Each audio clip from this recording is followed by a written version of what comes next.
Good morning, Y Guy. Well, here we are again for our second reading in this series. And we're beginning on page 45, which is chapter 6. I read somewhere, probably in a National Geographic magazine, that you can tell a lot about people by what they enshrine. I suppose every place has its temples. In my hometown, the church is at the center of everything. Potlucks, baptisms, weddings, auctions, bingo. At my old school, the basketball diamond was our shrine. Baseball. Sorry, white guy. The baseball diamond was our shrine. The folks from town would fill the bleachers and pray for victory. As players, we were well versed in the scriptures of baseball lore and knew all the patron saints: Babe Ruth, Lou Gehrig, Ty Cobb, and Joe DiMaggio. The moment I set foot in the stone bathhouse, I knew this was Morton Hill Academy's shrine. According to Headmaster Conrady, the Nook, as it was called, was the oldest building on the campus. Inside were sturdy wooden beams, lobster traps, coiled ropes, and a colorful array of oars. The scents of lemon wax, polish, and apple cider vinegar were as powerful as any incense I'd smelled. But it was the boats themselves, gleaming and elevated like altars, that were the focal point. I held my breath, waiting for the heavens to open and angels to begin singing, as I walked, almost in procession, to a single boat called the Main.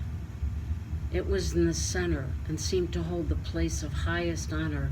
I reached out my hand, thinking if I could just rub it like a genie's lamp, I could have my wish granted. My fingers touched the rich grain, and I considered my wish. That should have been easy, right? Everybody's got a special wish. I thought harder. Of course, I could have wished that Mom wasn't dead.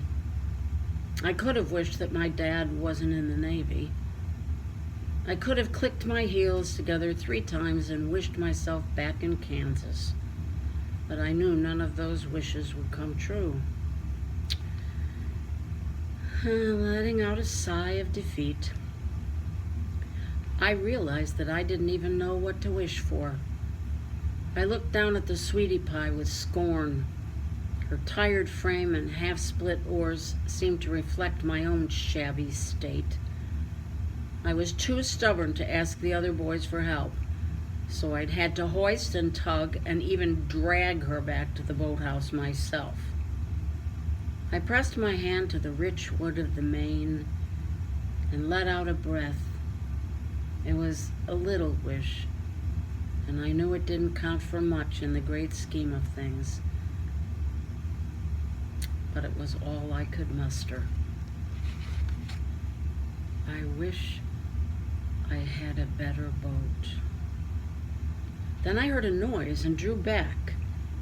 There was a rustling sound in the corner, and I peeked around another boat, and there was Early Auden. What was he? Some kind of second-rate genie? His back was to me, but he spoke as if he were looking at me. "You row crooked." He reached into a canister of wax and pulled out a glob. "You're left-handed, and you pull harder on that side. That makes you go crooked." "Is that so?" I asked, the spell of the boathouse broken. I went to look for the sweetie pie's stall or rack or whatever fancy name they might call it, since they had a different word for everything. It would probably be in the out-of-way spot that wouldn't be a source of embarrassment to the other boats. Sure enough, there was an open rack next to the workbench where Early Auden was kneading some honey into wax. "Your body is stiff and your shoulders are too tight. You're working against the boat instead of with it. Uh-huh. I hoisted one end of the sweetie pie before Early helped me with the other end. He wasn't very strong, so it was still an ordeal to lift the boat onto its rack. And you slouch. Great. I slammed the boat in place. Maybe next time you should just hop on and give me your instructions the whole way. Okay, Early answered. But we'll wait a few days. Tomorrow, you'll be too sore. You'll still walk funny, but here, this will help. And he scooped dollops of wax and vinegar and honey into a jar. What? No, I didn't mean put your arms out like this. He spread my arms out to the side in a T and then took a tape measure from a drawer and began measuring. My arms span height and legs. You're tall, and your skulls are too short. He handed me a pair of shiny wooden oars with brightly painted paddles. Right. Skulls equals oars. Got it. But at that point, I didn't care. You need longer sculls so you can have a wider rowing span. Look, I said, I appreciate it, but I didn't mean I really want it. What I'm trying to say is, I don't need your help. Early smiled. That's what he said. What who said? Pie. Remember that part I told you when he set out on his voyage? Remember that, Jackie? It hit me like a wave of ice-cold water, and I found myself holding my breath. My mom was the only one who had ever called me Jackie. Remember, he wanted to set out to be the first navigator, but it wasn't easy for him at first. My jaw tightened. Yeah, I remember, but I don't want to hear another story about numbers right now. And my name is Jack. Jack Baker, I know. You're from Kansas. Do they not have boats in Kansas? Well, of course we have boats in Kansas, only we use them to fish, not just row around in circles. Besides, the boat I got stuck with is lopsided, rickety, leaky, and ugly. And it has a stupid name. What kind of name is the Sweetie Pie? I'm surprised it doesn't have have a pair of red lips smacked on the side. I took a breath after my rant. Then Early said, if you don't like it, take it apart and make it right. I kept my back to him. I didn't want his help. I didn't want his advice. What did he know anyway? He was just an odd kid who nobody listened to. Still, I remembered my mom's words about the soapbox derby car that I'd left out in the rain. The same words Early had used. If you don't like it, take it apart and make it right. Then I turned around, but Early was gone. Only the jar of waxy goop remained.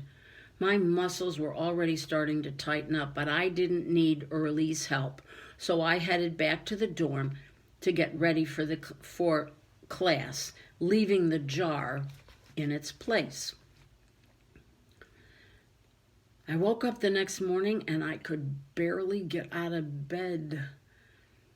The muscles in my arms, shoulders, back, and legs ached as if I had just walked the Appalachian Trail and then swum the English Channel and then gotten hit by a bus.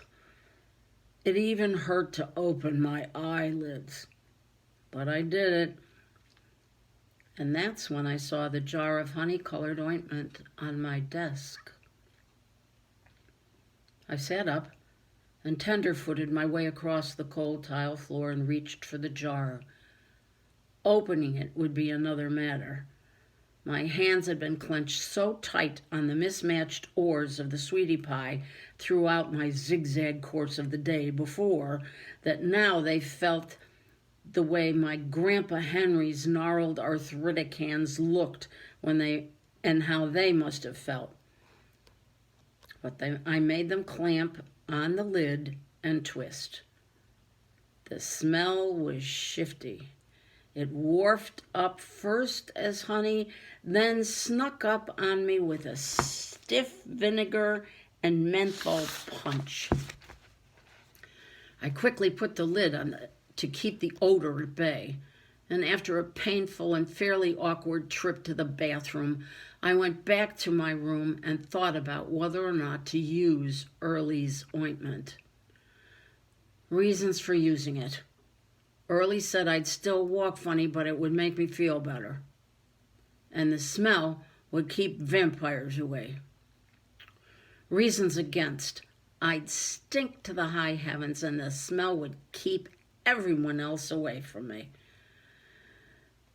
But after the pool incident, and then my latest embarrassment in trying to roll the sweetie pie, I didn't figure I'd have too many guys wanting me to join their table at lunch anyway.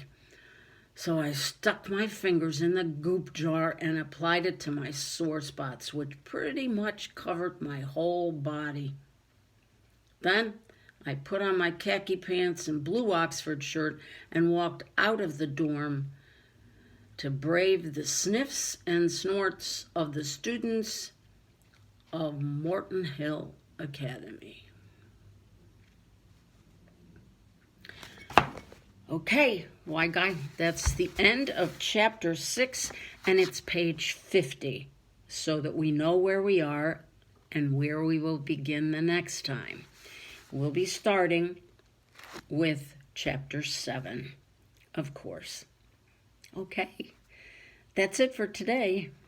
I love you very much. See you soon. Bye-bye.